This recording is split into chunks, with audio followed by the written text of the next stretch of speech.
প্রিয় সপ্তম শ্রেণীর ছাত্রছাত্রীরা, আজ তোমাদের রায়মাটির প্রশ্নবিচিত্রার ফার্স্ট সামেটিভ পরীক্ষার ইতিহাসের 5 আর 6 এই দুটি সেটের এমসিকিউ, এসএকিউ এবং 2 নম্বরের প্রশ্নগুলি নিয়ে আলোচনা করব।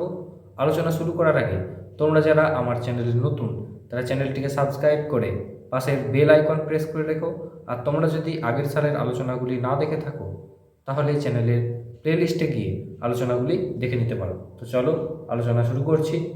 প্রথমে সঠিক উত্তরটি বেছে নাও। কৈবর্ত বিদ্রোহের নেতা ছিলেন, উত্তরটি হবে ভীম।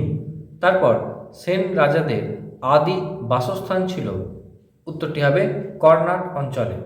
আঙ্করভাটের বিখ্যাত বিষ্ণু মন্দিরটি প্রতিষ্ঠিত হয়েছিল, উত্তরটি হবে কম্বোডিয়ায়। ভারতে পান পাতার চাষ করতে শিখেছিল যেখানকার প্রতিবেশী দেশগুলি, এটি উত্তরটি সঠিকভাবে জানা নেই, তবে মনে হয় দক্ষিণ পূর্ব এশিয়া হবে। দু এক কথায় উত্তর দাও।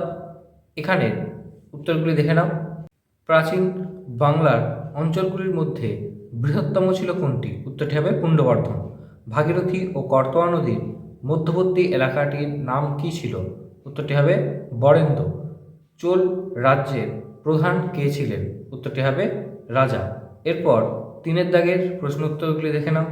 প্রথমেই রয়েছে ত্রিশক্তি সংগ্রামে কনৌজের গুরুত্ব কী ছিল, উত্তরটি লিখবে হর্ষবর্ধনের সময়কালে উত্তরাপথের অবস্থানগত দিক থেকে কনৌজের গুরুত্ব বেড়েছিল।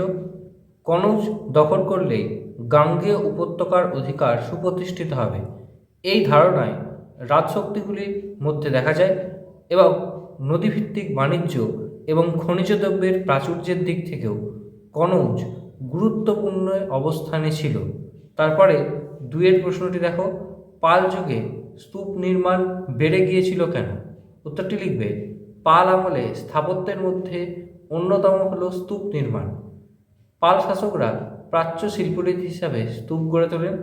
এছাড়া পাল রাজারা বৌদ্ধ ধর্মের অনুগামী ছিলেন, তাই তারা স্তূপ নির্মাণ করেছিলেন। এই জন্য পাল আমলে স্তূপ নির্মাণ বেড়ে গিয়েছিল। 6 সেটটি দেখো, ধূপগুড়ি হাই স্কুল। পাল সেন যুগে বাংলার কেনাবেচা হতো কড়ির মাধ্যমে। ব্রাহ্মণ সর্বস্ব গ্রন্থটির লেখক হলায়ুধ। বঙ্গ নামের প্রথম উল্লেখ পাওয়া যায় ঐতরেয় আরণ্যকে। 1 নম্বরের প্রশ্নগুলি দেখো, শশাঙ্কের রাজধানী কোথায় ছিল, উত্তরটি হবে কর্ণ সুবর্ণ। হর্ষচরিত গ্রন্থের রচয়িতাকে, উত্তরটি হবে বাণভট্ট।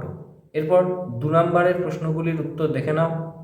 শশাঙ্কের আমলে বাংলার আর্থিক অবস্থা কেমন ছিল, উত্তরটি লিখবে গৌড়রাজ শশাঙ্কের আমলে 606 থেকে 637 বাংলায় সোনার মুদ্রা প্রচলিত ছিল, তবে এই সময় নকল সোনার মুদ্রারও প্রচলন ছিল।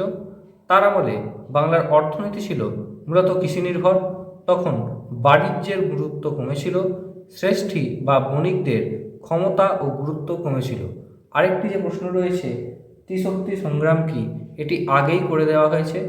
আজকের আলোচনা এই পর্যন্তই, দেখা হবে পরবর্তী ভিডিওতে।